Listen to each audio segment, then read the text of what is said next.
可愛いね。これじゃ売り物になんねえだ。何人は行くと思うぜ。次んだろうな。最近の一年は。ああ、最初から何あれから朝宮に。あれ秋じゃん。Halo para animers yang taunya cuma rebahan sambil nonton menggunakan wifi tetangga. Gimana kabar kalian? Apakah masih aman wifi tetangganya? Nah, di video kali ini Mimin akan menceritakan atau membahas salah satu anime summer terbaru kali ini, yaitu anime action yang berjudul Kenkadoku Gaku yang sekarang udah nyampe ke episode ke-9 guys. Nah, buat kalian guys ya yang penasaran dengan apa yang akan terjadi di episode terbaru kali ini, langsung saja siapkan minuman, kencangkan celana dalam dan yaps tanpa banyak bacot. Langsung saja kita ke alur ceritanya. Selebeu.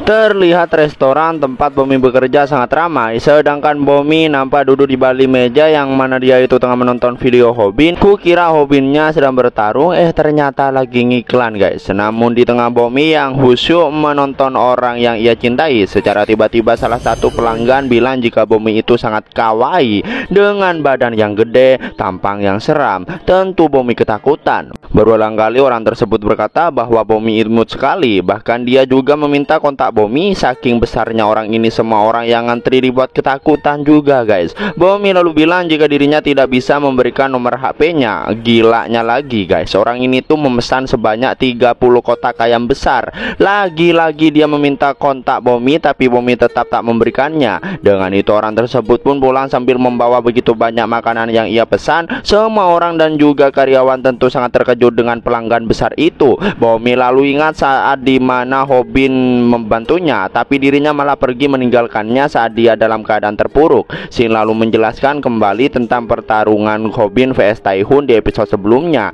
Karena ini cuma ulangan scene yang ada di episode sebelumnya, mending Mimin skip aja guys. Yang mana setelah itu Shin berpindah ke sebuah pasar. 一度に積みすぎるなって言っただろう。200キロ超えてんだ。 Di tengah semua pedagang yang ricuh karena ada daging yang sangat berat terjatuh, mereka semua bingung bagaimana cara mengangkatnya. Yang mana berat daging itu sekitar 200 kg. Namun di tengah kebingungan mereka semua, tiba-tiba seseorang datang dan memberikan barang bawaannya pada bapak ini. Dan ternyata orang ini adalah orang yang selalu datang ke restoran Bomi dan menggodanya. Yang mana dia ini sangat terngiang-ngiang dengan kecantikan Bomi dan bingung bagaimana cara agar dirinya bisa mencari Bomi. Orang ini lalu mengangkat daging yang beratnya 200 kg itu seorang diri, bahkan sambil main HP anjir. Nah, nama orang ini adalah Mangi Huang. Dia adalah pegulat Siriaum terkenal dengan gaya tradisional Korea. Biar nggak susah gitu, kita panggil aja orang ini Mangi guys. Di sini Mangi yang tengah menonton video Hobin nampak nggak percaya bahwa Taihun dikalahkan dengan mudah. Menyadari jika viral hit sudah mempunyai ratusan ribu penonton, jika dirinya mengalahkan Hobin maka channel miliknya pasti akan langsung populer. Terus Shin pindah ke sekolah, yang mana lagi-lagi scene ini adalah lanjutan dari episode sebelumnya. Setelah itu mereka berjalan berduaan. Ji-hyuk berkata bahwa padahal kemarin mereka sempat ragu memperkerjakan gaul. Ji-hyuk lalu bertanya apakah Hobin baik-baik aja tanpa adanya masalah. Ji-hyuk yang bingung karena padahal satu tendangan punggung membuat dirinya dirawat di rumah sakit, tapi Hobin nampaknya baik-baik aja.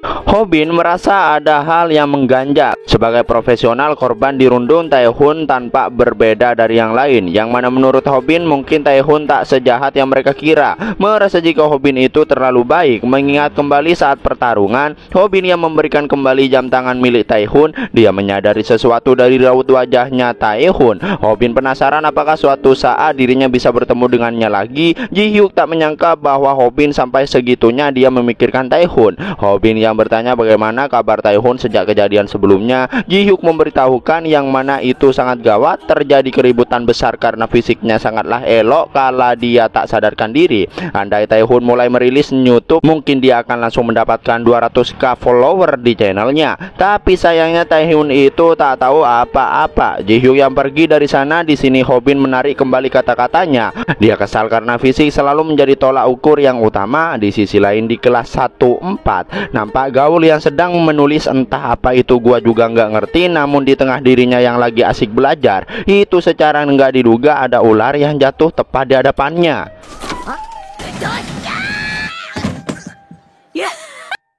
Semua orang tertawa karena itu cuma mainan doang, guys. Di sini mereka juga merekam ekspresi Gaul barusan, Gaul yang kesal karena mereka itu main rekam-rekam tanpa izin. Namun di sini Gaul cuma menjadi bahan ejekan, guys. Dengan ekspresi Gaul, mereka yakin pasti akan mendapatkan banyak penonton. Parahnya di sini mereka lalu mendorong Gaul hingga terjatuh, yang mana mereka akan mengupload videonya jika Gaul terus melunjak. Nah, dari sini sepertinya mereka ini juga mempunyai channel YouTube, guys. Biar kalian gak bingung gitu, karena Mimin nggak tahu nama mereka masing-masing, kita panggil aja cewek ini Jubaedah dan yang ini Surti, dan yang berbatang ini Asep. Jubaedah menyuruh mereka berhenti karena jika mereka terus merundungnya terlalu berlebihan, nanti Hobin bisa datang. Surti yang pura-pura ketakutan karena nanti Hobin akan mengeluarkan jurus kebal jotos, yang padahal jurus itu tidak mempan terhadap pegulat sungguhan. Mereka semua tertawa mengejek Hobin. Mendengar jika senpainya menjadi bahan ejekan, tentu Gaul nggak terima dan hendak memukul mereka. Dia bilang jika semua jurus Hobin itu merupakan jurus hebat yang digunakan oleh petarung profesional. Namun cowok ini yang kita panggil aja Udin, dia menggunakan teknik yang sama seperti Hobin, yang mana itu membuat tangan Gaul kesakitan. Jubaedah lalu mengancam Gaul agar dia berhenti bertingkah imut. Sepertinya si Jubaedah dan Surti ini iri dengan kecantikan Gaul. Jika Gaul tidak suka berbicara, cukup diam aja dan belajar aja. Karena itulah Gaul dibenci oleh semua orang. Perasaan tadi Gaul nggak mengganggu mereka deh. Fix dah, guys. Si Jubaedah ini iri dengan kecantikan Gaul.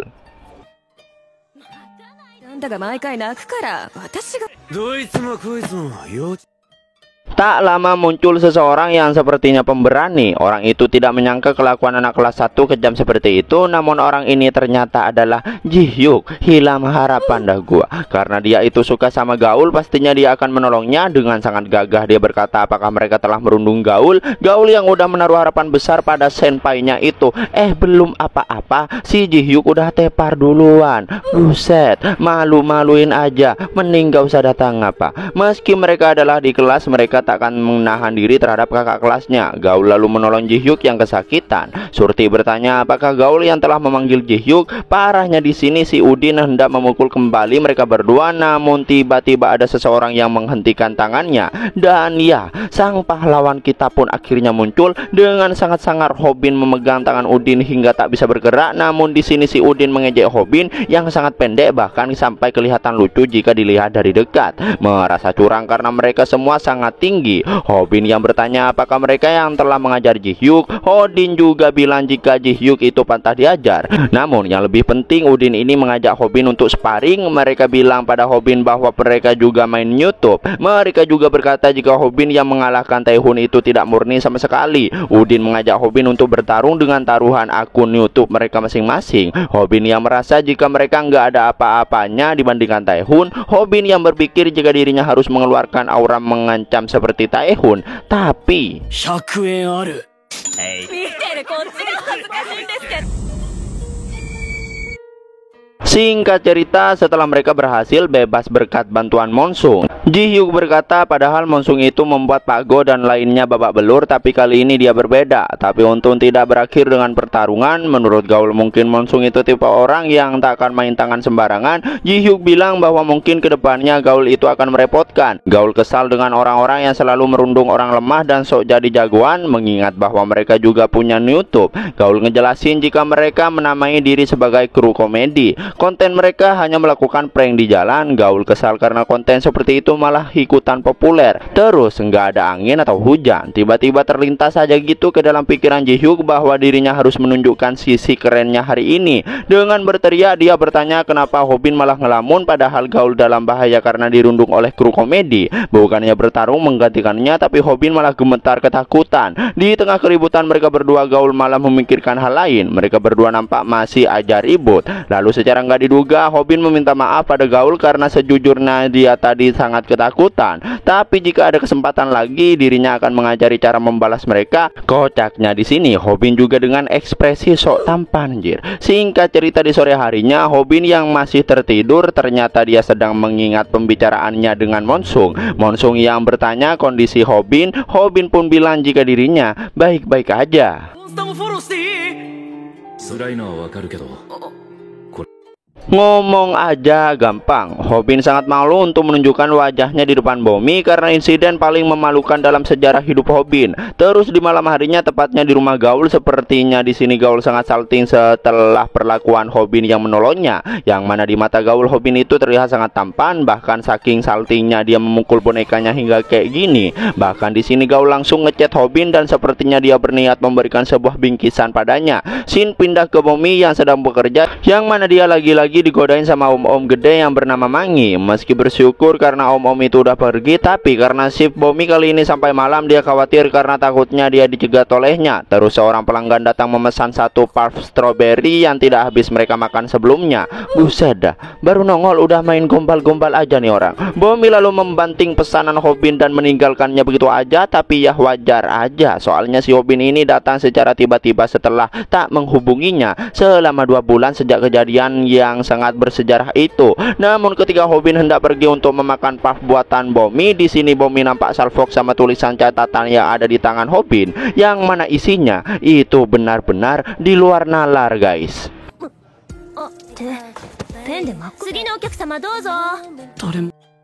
Melihat Bomi yang tersenyum, tapi di sini Bomi pura-pura nggak mengetahuinya. Ternyata guys, di sini Bomi itu tahu bahwa Hobin mempunyai editor baru yang merupakan seorang cewek. Bomi juga bertanya apakah editornya itu manis. Mendengar itu Hobin tak bisa berkutik. Parahnya lagi, si Gaul itu juga muncul di sana guys. Bukannya panik melihat kemunculan Gaul, Hobin malah bilang jika Gaul itu sangat manis, bahkan menurutnya dia itu sangat populer di sekolah. Melihat wajah Gaul, di sini Bomi mengakui bahwa Gaul itu benar-benar kawaii. Terus secara nggak diduga, bingkisan yang awalnya berniat untuk dikasih ke Hobin tapi malah dikasih ke Bomi. Gaul bilang jika bosnya itu saat udah buka mulut selalu membicarakan tentang Bomi. Di sisi lain, Hobin terkejut karena sepertinya dia itu tak pernah mengatakan hal itu pada Gaul. Saking malunya, Hobin tak bisa berhenti gemetar kayak gini. Tapi di sini Hobin merasa jika Gaul itu sangat peka. Bomi lalu berkata agar Hobin ngechatnya. Mendengar itu tentu Hobin sangat senang. Singkat cerita, setelah Gaul pergi dari sana,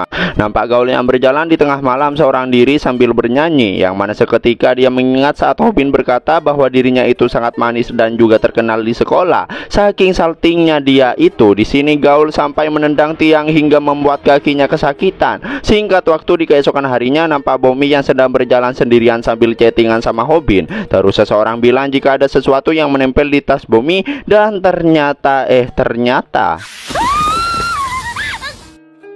ini nih tukang prank yang gak tahu adab. Bahkan tanpa izin atau apapun, mereka langsung mau ngepost video orang yang mereka prank. Bomi yang gak ngerti pun cuma bisa terdiam, bahkan secara gak diduga guys. Dan yaps, itulah akhir dari anime Kenka Dokugaku episode ke-9. Nah, buat kalian yang penasaran dengan apa yang akan terjadi di episode berikutnya, makanya pantengin terus channel Anime Senpai. Jangan lupa like dan subscribe-nya. Terima kasih buat kalian yang udah nonton sampai akhir. Sampai jumpa di video berikutnya. Selebeu.